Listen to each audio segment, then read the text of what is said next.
Well, hello everyone. We are back on the porch, and today I want to talk to you about soybeans. And I'm enjoying a fine rye from the Kenny Farms folks because they do distill whiskey and stuff, and they grow grains, I think some livestock too, but they also grow soybeans. In fact, Illinois grows a heck of a lot of soybeans. We're something like 15% of national production of this stuff. So some of you probably already know what I have in mind just from the setup here. Trust me, it's going to get crazier than you think it is. All right, I'm getting ahead of myself. I have to set this up a little bit. Where do I start? Well, let's start with the broad strokes. America, over the last 40 or 50 years or so, the United States has deindustrialized to a very, very large degree.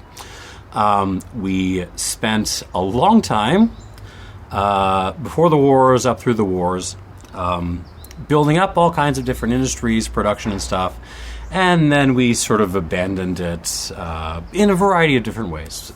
Some offshoring, some different things. But some of the industries that we constructed, either we didn't deindustrialize, or we couldn't industrialize. One of those was agriculture. American ag. There are lots and lots of problems in American ag. And I'm not going to go into all of them, but I think the main thing I would want to say is we grow lots of stuff, and we grow it very, very, very well. And one of the recent porch life, one of the recent big success stories in American agriculture has been soybeans. Not that Americans themselves consume a whole lot of soybeans, but as an export product, there are a whole lot of people around the world who do. So soybean production in the U.S., we had about 450,000 acres planted of soy in 1994.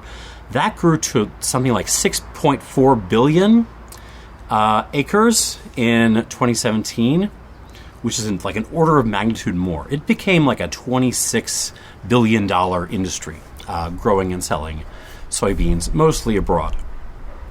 And one of the big buyers of soybeans abroad was China. So in 2016, the China's share of our soybean exports was about 62%. They were buying a ton of American soy. And we were making lots of money about this, through this. And then the tariffs happen. And I know somewhere in the back is some liberal Dem character, folding their arms, nodding, and going, "Yeah, Orange Man bad." Don't feel too proud of yourself. Yes, it may have been Mr. Trump who initially set up all the tariffs on China. But if you will recall, maybe you don't recall because you blocked this out, Joe Biden, our dear President Brandon, actually continued many of the Trump tariffs and even increased a whole bunch of them. So tariffing China is kind of a nonpartisan thing. And that is I've discussed that in other videos. I won't go over that here. Anyway, so the first tariff war happened. And we went from 62% of our exports in 2016 going to China to 18% in 2018, which is where kind of the low point happened. Now, we still sold some to China because I think basically they hadn't set up their own alternative suppliers before then, and we still made some money on exports that year because, we weren't trade warring with everyone else in the world yet, so we had alternative people to sell to.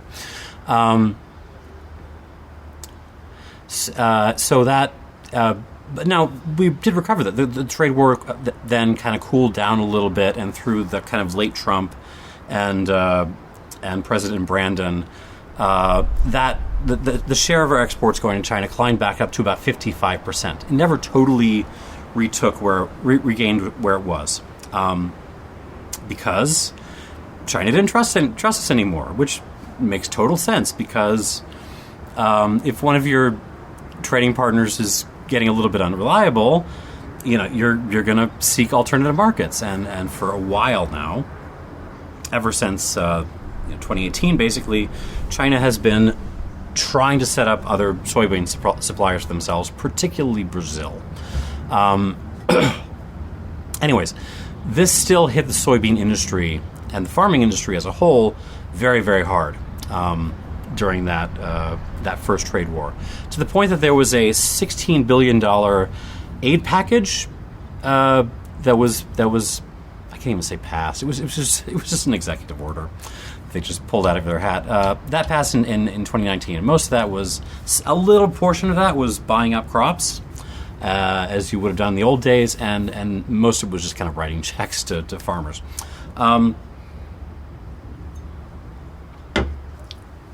Current situation.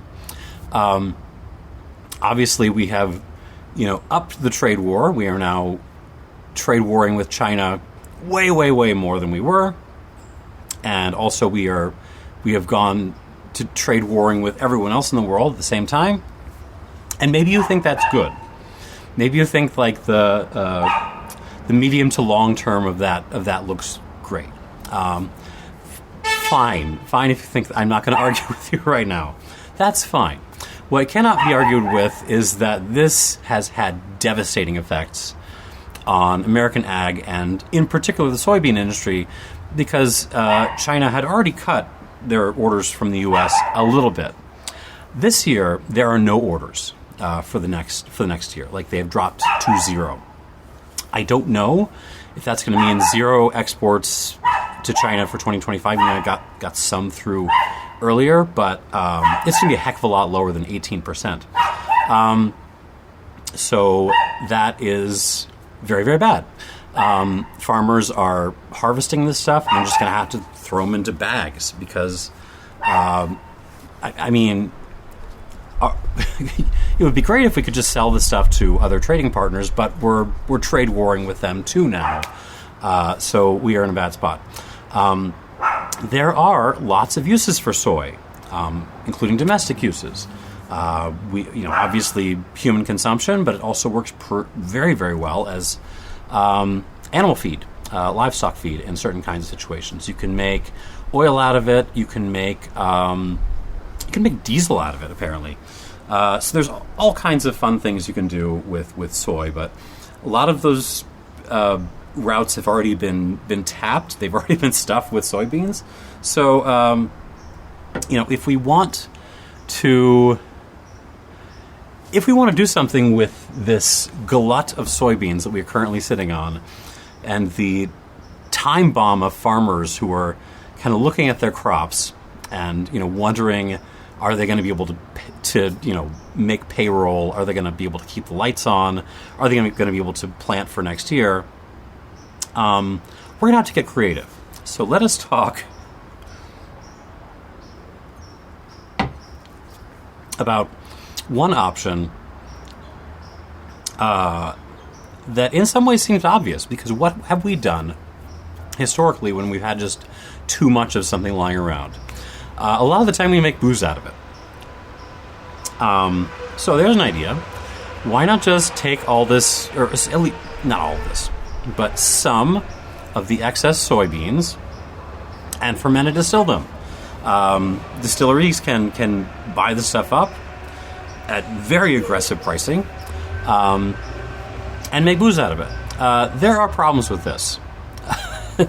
Let us work through, one by one, the problems. First of all, would soybean spirit even be drinkable? Would it be good? I've thought about this. And one answer is you could just make industrial ethanol out of the stuff, which kind of skips this problem altogether. But I don't necessarily see a reason why soybean spirit wouldn't be at least drinkable. Tempeh straight out of the package isn't particularly yummy, but then again, neither is like raw barley or raw rye, and I happen to like some of those products quite well. I mean, there's plenty of soy-derived products that have plenty of character to them. Miso, natto, if you dare, soy sauce. I mean, I know all those are processes that are very, very, very different than your standard 2 or 3 day mash ferment in a distillery, but it shows there might be some ideas there. So is it going to be drinkable and delicious? I don't know.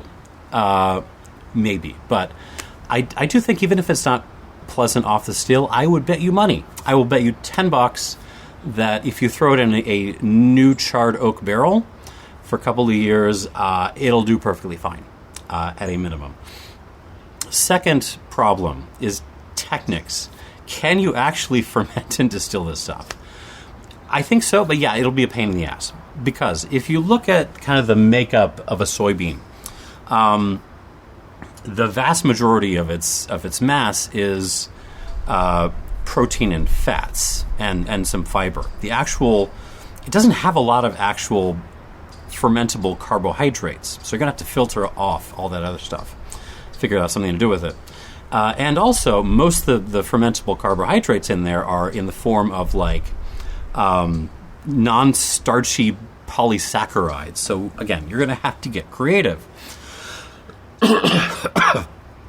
But it can be done.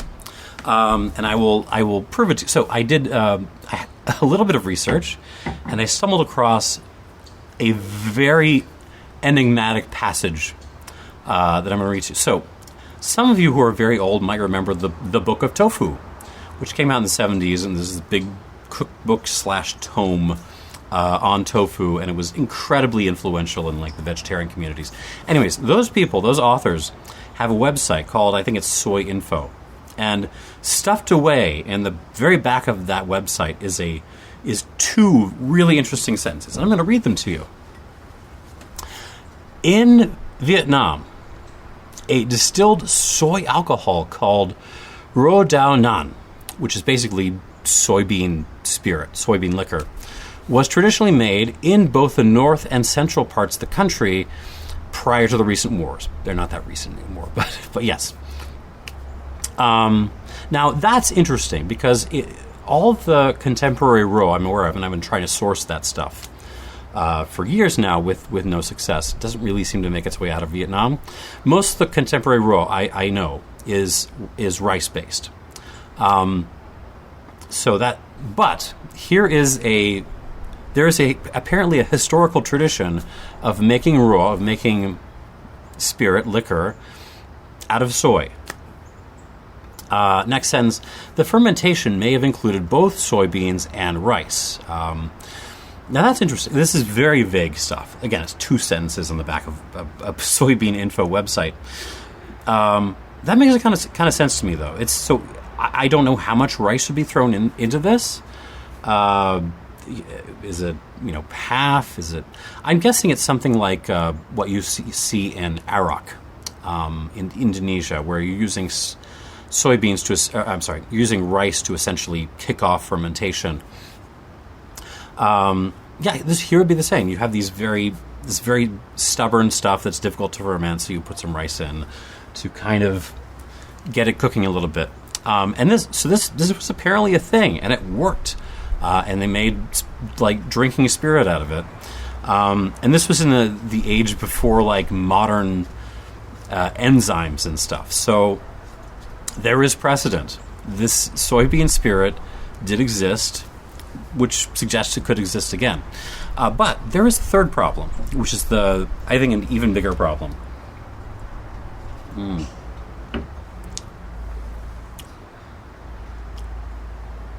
This is really nice. It just needs maybe a little bit more time in barrel, and I'd have a real winner on this.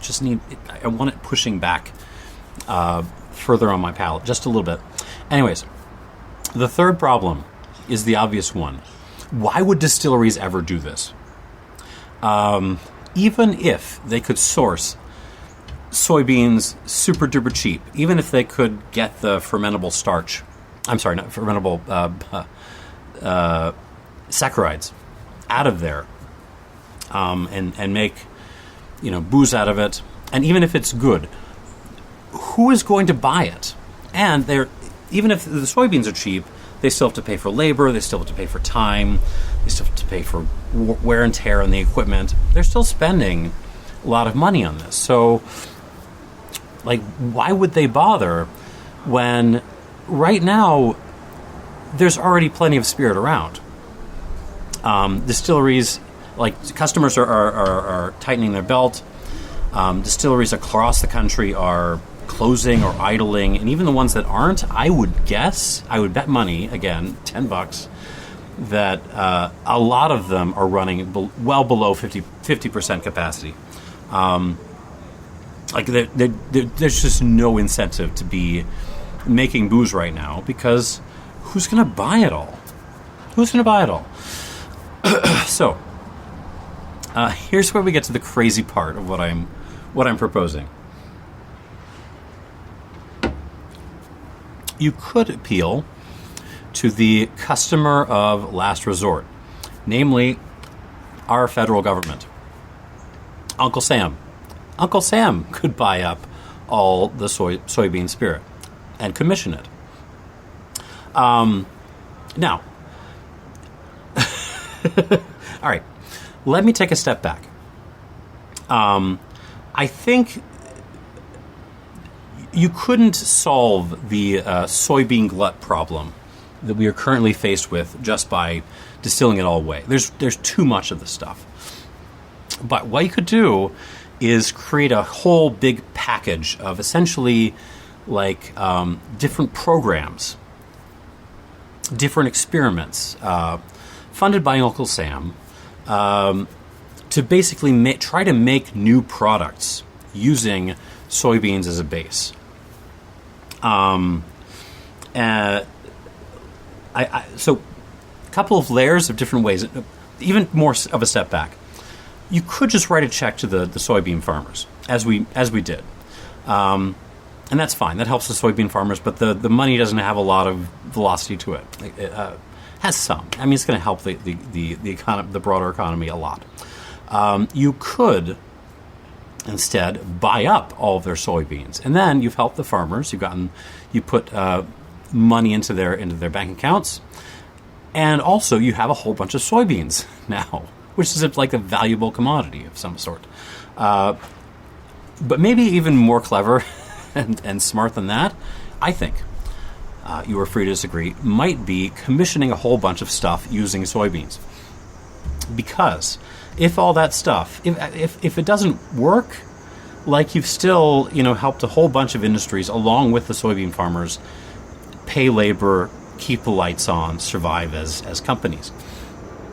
If it works, what you have done is just essentially kickstarted a brand new industry of however you might be using these soybeans. But I'm going to focus on distilling because that's something I know something about. So how would this work? Uncle Sam takes a big old wad of money and goes to all the idling or underutilized, undercapacity distilleries and says, look, we will pay you in advance to deliver us soybean spirit on such and such a date, in barrel. I mean, if it's an industrial ethanol producer, you can sell it. You can give it to Uncle Sam in a tote. Why not? But if it's if it's a drinking spirit kind of distillery, which is what we're mostly interested in on this channel, tell them to deliver it in barrel, because that's going to help the coopers, who I promise you are also looking for business right now. Uncle Sam says, okay, we want such and such a number of barrels of soy spirit. You figure it out. You figure out how to ferment this stuff and distill it and how to make it delicious. And we will buy it off your hands. And once the date comes, sale happens, Uncle Sam takes possession, and then it warehouses it, either at the distillery or in a warehouse of its choice. which means we get to keep business for the warehouses too. That's good. You see, hopefully you're beginning to see the idea here. And then what do you do with it? Well, if your soybean spirit absolutely sucks, absolutely terrible, undrinkable, I'm wrong, I pay everyone $10 because I was wrong, and it's never going to be something anyone wants to drink. No problem. You sell it off to one of the industrial distillers. They redistill it into ethanol, and you get a little bit of your money back. And hey, you pumped money into a whole bunch of distilleries to kind of keep them going. So that's still okay. If it's drinkable, though, if it's okay, I mean, show it off. Start pouring the stuff at like state functions. Set up a barrel or two in your goddamn ballroom, right in the center. Just set them up, put a tap in them, put up a big placard saying which companies were involved. You know, such and such grew the soybeans, such and such, you know, built the barrels, and so on and so forth. And I promise you, people will take interest. I guarantee it. Americans love this kind of thing. You will get footage of people saying, "Yeah, this is soybeans. This is pretty good, actually. This is okay." It will. You can call it the spirit that saved the American farms or something like that. And then, so you hang on to these things, and then when hopefully market conditions improve, Uncle Sam sells them. Sells them off, either back to the distilleries or to bottlers, and maybe you make the taxpayers a little bit of a nice margin on this project, on this series of products they've created. And of course, all this would be analogous to whatever other projects you want to kind of fold into this thing. So that's the idea. Why not, use Uncle Sam to commission a whole bunch of projects to use up all the soybeans, including distilling it and barreling it. Now, I do think, like, if something like this idea got around, it would have support. I do think, crazy as it is, I don't think it's actually that crazy. We used to do stuff like this all the time. Crazy as it is, if it hit the floor of Congress, some kind of plan like this would probably pass. And I think whatever political party wanted to take a lead on it would probably benefit. They would probably look pretty good. I mean, the Republicans would look good because they're helping their constituents. They're helping the soybean farmers and a whole bunch of companies. I mean, they might complain, this is Keynesianism. Come on, but you're already doing Keynesianism. It's just a Keynesianism for, like, the defense industry and stuff like that. Try to explain $1 trillion Pentagon budget in the middle of peacetime, paid for by deficit spending, through any kind of lens other than Keynesianism. So you're already doing it. So why not extend it to soybean projects? If the Dems wanted to do it, they would look good because it's good policy, and it's also, like, strategically intelligent. It's a wedge issue. Throw this bomb out there and watch the other side, dance with it. That being said, I do not trust the current Democratic Party to have any pursuit of good policies or good political strategy. As little as I trust the current Republican Party to have, any pursuit of, helping out their actual constituents. But I do think this could be a popular idea. And I'm terrible at popularizing things. Like, I don't know, hashtag distill the beans. I got nothing. I'm terrible at this. Look at me. I have the smallest freaking spirits channel on the YouTube. But I'm imagining, hopefully, some of you out there are a lot better at pitching these kinds of ideas than I am. So I throw the thought out there. And you are all free to take it and run with it as you will. We need to figure out something to do with the massive soybean glut that we have right now. And from my perspective, making booze out of it doesn't seem like the worst idea in the world. That's what I gotta say. Leave your comments and complaints down below.